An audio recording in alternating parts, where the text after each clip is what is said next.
I've always had an interest in my ancestry, where my genealogical background came from. So recently I did the Me in 23, where you spit in a little vial and send it away, and back comes a report on where your ancestors have come from, or at least the ones that they can identify or relate to. It's common for us to want to go back into our history and to see where we align ourselves, to see who our ancestors were, to see where they came from.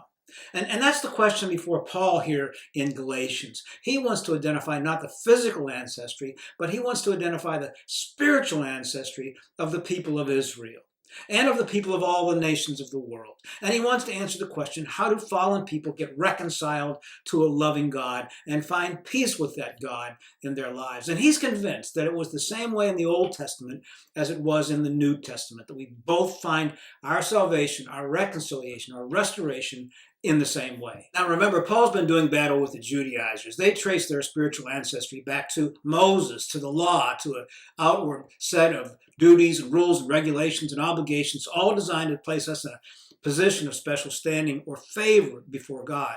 The law is an end unto itself. But Paul says, no, it's not the law. It's not Moses. Our spiritual heritage is founded in Abraham by faith. Abraham was righteous before God. So he turns to the greatest ancestor of all. He goes back to the beginning, to the founder of Judaism, the father of our faith, the great patriarch, Abraham.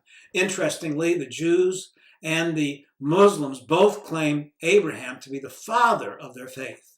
And so let's look at this founder and how he was saved in the Old Testament. We've worked our way up to Galatians chapter 3, and our last message we talked about verses 1 through 5.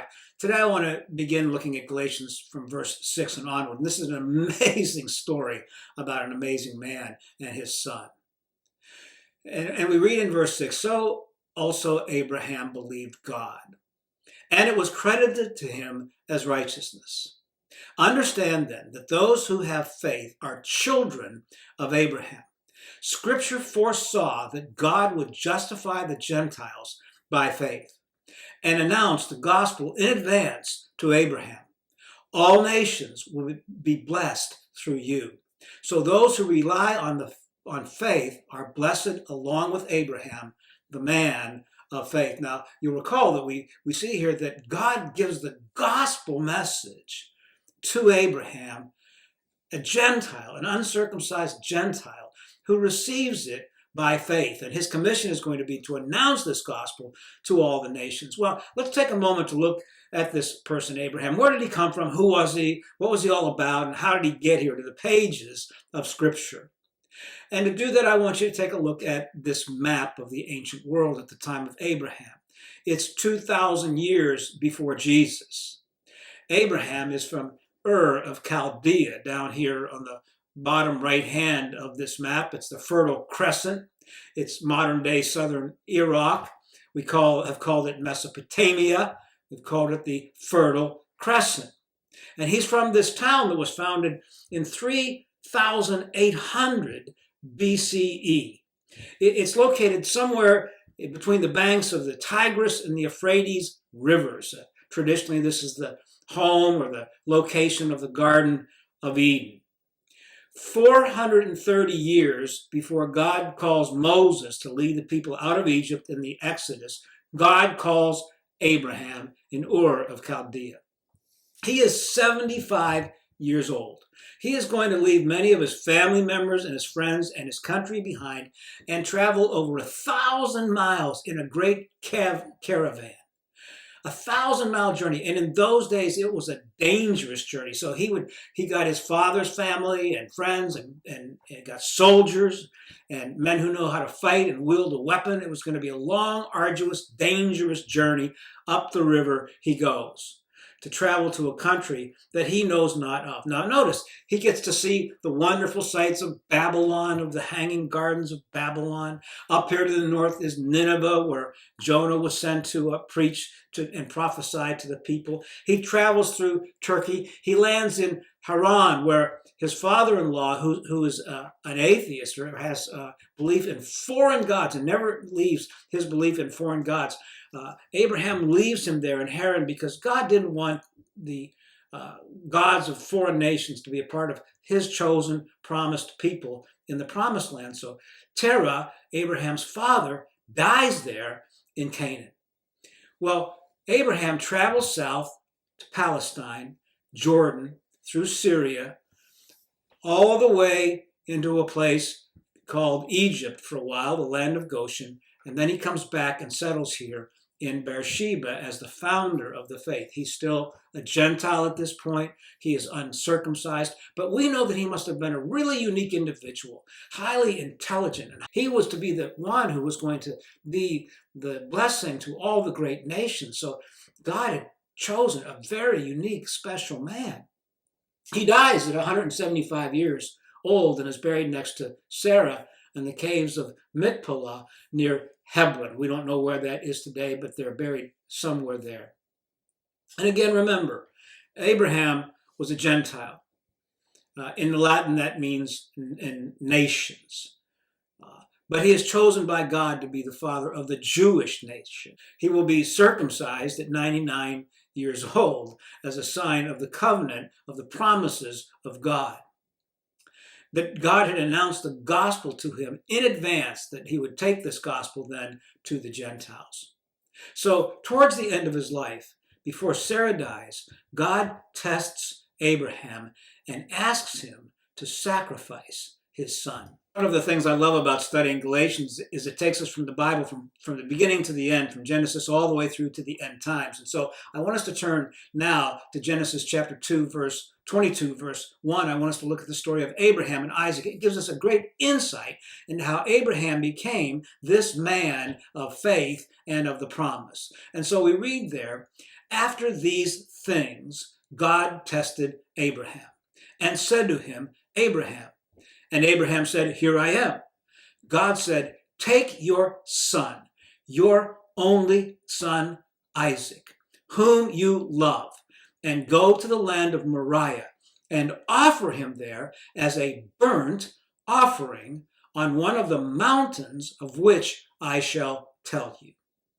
After these things, after what things? Well, after all of the journeys of Abraham and of his getting into trouble down there in Egypt and compromising his family, of coming back to the promised land, his wife Sarah is barren. They begin to wonder how God can fulfill this promise of the blessings to all the nations, that your seed will be as great as the sands of the shore and of the stars of the sky. And it's not going to happen. Sarah's barren. They're well past her child rearing ages. How is this going to happen? So Sarah gives Abraham her handmaiden Hagar, and he takes her, and they bear a son by the name of Ishmael. Well, later on, that creates a family problem, so they ship Hagar and Ishmael out to the desert where God provides for them, and they become really the beginnings of the Muslim people. Well, after they're shoved out to the side out there, God comes and tells Sarah and Abraham that Sarah is going to conceive. She does conceive. They bear a child. Abraham calls it his first child and his only child, because this child that's born by the name now of Isaac is the only son of the heir. So he is the only son. Now, I want you to draw a direct parallel here between this passage where God calls Abraham your only son and John 3:16, where we read, for God so loved the world that he gave his only son. The monogenes, the only son. There is a direct parallel here. We're trying to tie together the two stories. John is well aware of the story of Abraham and Isaac, and he wants to draw analogies from that story to help explain who Jesus really is. That word only son means holy, special, unique, one of a kind, set apart. And so for Abraham, it makes absolutely no sense that God would call him to sacrifice his only son, who is going to be the heir of all the blessings of all the people of all the nations. If he has to sacrifice Isaac, then there will be no blessing. There can possibly be no promise. Now, the question we ask here is God asking for child sacrifice of Abraham? Well, sort of. Yes and no. we see from other passages here and from the rest of the story that Abraham is trusting that God will provide some provision so that he will not have to actually sacrifice his son. So he is setting out step by step and going on this journey, trusting that God is going to do something. Maybe he's believing that God is going to raise him from the dead. He doesn't know what will happen. He doesn't know what the future will be, but he trusts that God will provide for him. It's interesting what the writer of Hebrews writes in chapter 11, verse 17 about this issue of whether Abraham thought that he was actually going to sacrifice Isaac or not. So now we go into Hebrews. And the book of Hebrews writes these words in chapter 11, verse 17. By faith, Abraham, when he was tested, that is referring to this actual instance, offered up Isaac. And he who had received the promises was in the act of offering up his only son, the monogenes, of whom it was said, through Isaac shall your offspring be named. He considered that God was able even to raise him from the dead, from which, figuratively speaking, he did receive him back. So here we get an instance in Hebrews of explaining what was going on in the mind of Abraham at the time of this request by God. He's trusting that God could raise him back from the dead, give him back to him again. That he was trusting that God would do something, that God would provide for him. And he's using that same phrase there, only, unique, special, set apart, blessed, holy son. Well, let's go back to Genesis chapter 22, verse 3. The story continues. So Abraham rose early in the morning, saddled his donkey, and took 2 of his young men with him, and his son Isaac. And he cut the wood for the burnt offering, and arose and went to the place of which God had told him. Early in the morning. You better believe he rose early in the morning. Can you imagine the kind of sleepless night that he must have had, wondering what God was going to do? What was he going to say to Isaac? How was this all going to take place? And maybe God really did mean for him to sacrifice his son. So after a sleepless night, he gets up, he saddles the donkey, and then he gathers the firewood for the burnt offering. Branch by branch, he gathers the firewood and bundles it up and ties it on the donkey. Then he got Isaac and said, we're going to take a journey. Pack your bags. And he got 2 of his young servant boys to go along with him. And then I love what it says here. After he cuts the wood and he gets Isaac and he gets the 2 servant boys, it says, and he went to the place where God had told him.